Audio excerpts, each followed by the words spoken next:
It's not that. That was dumb. Where did I put my phone? It's 500, Michael. Oh, that's right. Oh.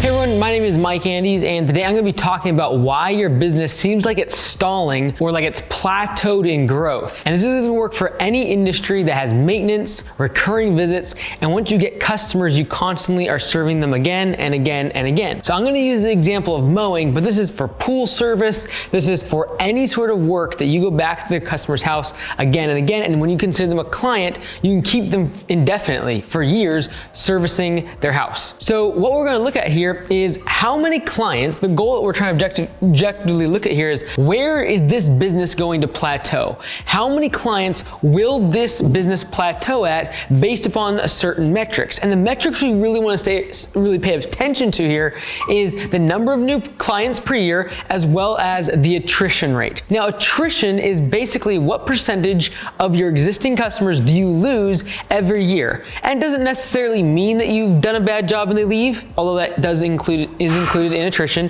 but it could also mean that they just move away, they pass away, and for whatever reason, they no longer do service with you. So it's very comfortable to say that 20 to 40% attrition is relatively common in home improvement service industry. Again, because people do move, they are older, they're gonna pass away, they're going to move out of town, they're gonna sell the house, and so you're gonna lose a certain percentage of customers even if you do a good job. Now, if you do a bad job, that attrition rate could be 60, 70, 80% at least. And if it's 100%, it basically means that every single year you have to get a brand new set of customers. So what we're going to assume in this scenario is that this specific business gets 100 new clients, or mowing clients in this case, per year. And they spend enough money on marketing to get 100 new clients per year. And the thought process is, well, that's great. In 10 years, they should have 1,000 customers. No, because of attrition.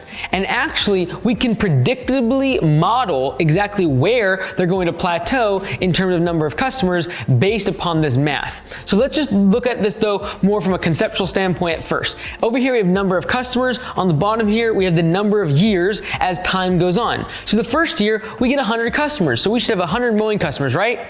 No, we have a 20% attrition, which means we're going to lose 20% of those new customers just because, they cancel service, etc., all those other things. So really, after the first year, we're going to have actually 80 new customers at the end of year one.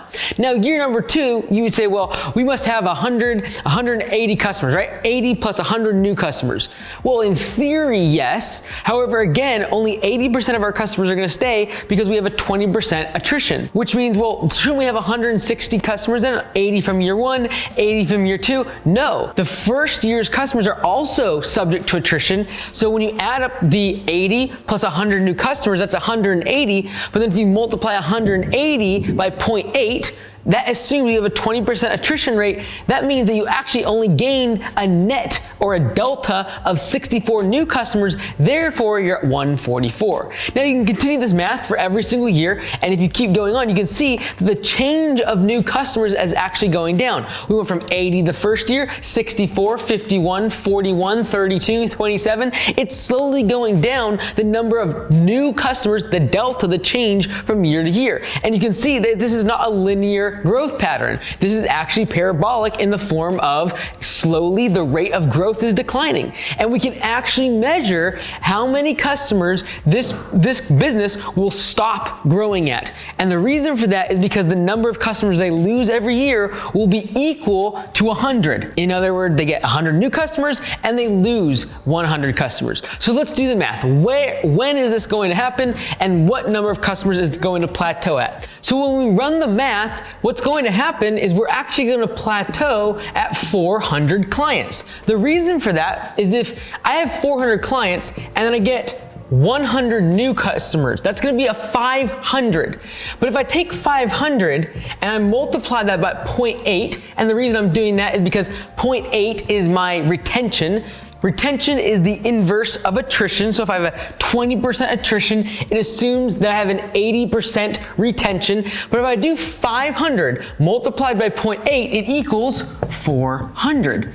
So although I got 100 new customers, because of attrition equaling 100, I will plateau at 400 customers regardless of anything that happens this year. As long as I get 100 new customers and have a 20% attrition, this business will not grow beyond 400 clients. Now you might say, I don't have 400 clients, I only have 100, I only have 150, but the math will work exactly the same in terms of deciding the cap, the largest your business can become. And this is the law of large numbers when it comes to small and medium-sized lawn care businesses, home improvement services, is because of this issue. Attrition eventually equals acquisition, which means the number of customers that I lose eventually equates to the number of customers that I gain. So you might be saying, well, what do I do if I feel like I'm at the same size of business, I'm not growing, I'm not getting any more customers, and my attrition is equal to my acquisition? Here's what you gotta do. One of two things. There's only two variables in this entire equation,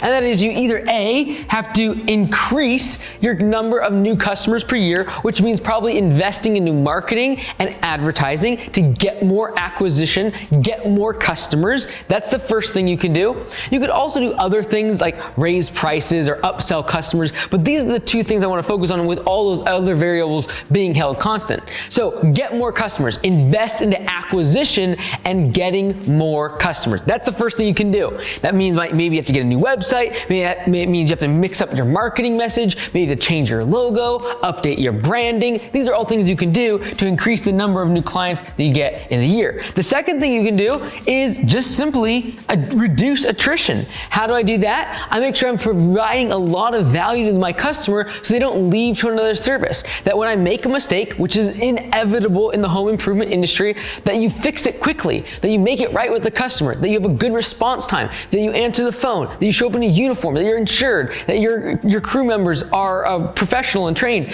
All of that is going to help reduce your attrition. And by doing that, you can do the math if you would like. Just take this 20% attrition and change it to like 10%.